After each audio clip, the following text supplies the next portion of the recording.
أعوذ بالله من الشيطان الرجيم. بسم الله الرحمن الرحيم. يا أيها المزمل قم الليل إلا قليلا نصفه أو انقص منه قليلا أو زد عليه ورتل القرآن ترتيلا إنا سنلقي عليك قولا ثقيلا إن ناشئة الليل هي أشد وطئا وأقوم قيلا إن لك في النهار صبحا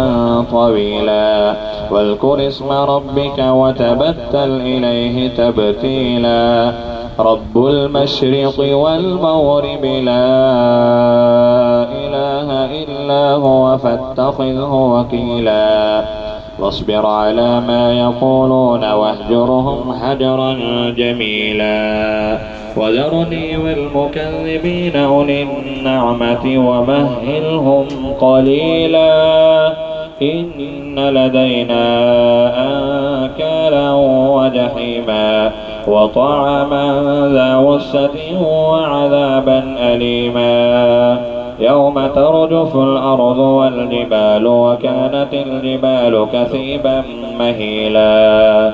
إنا أرسلنا إليكم رسولا شاهدا عليكم كما أرسلنا إلى فرعون رسولا فعصى فرعون الرسول فأخذناه أخذا وبيلا فكيف تتقون إن كفرتم يوما يجعل الولدان شيبا السماء منفطر به كان وعده مفعولا إن هذه تذكرة فمن شاء اتخذ إلى ربه سبيلا إن ربك يعلم أنك تقوم أدنى من ثلثي الليل ونصفه وثلثه وطائفة من الذين معك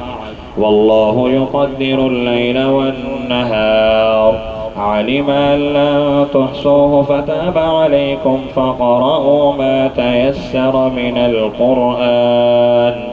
علم أن سيكون منكم مرضى وآخرون يضربون في الأرض يبتغون من فضل الله وآخرون يقاتلون في سبيل الله فقرأوا ما تيسر منه وأقيموا الصلاة وآتوا الزكاة وأقرضوا الله قرضا حسنا وما تقدموا لأنفسكم من خير تجدوه عند الله هو خيرا وأعظم أجرا واستغفروا الله إن الله غفور رحيم.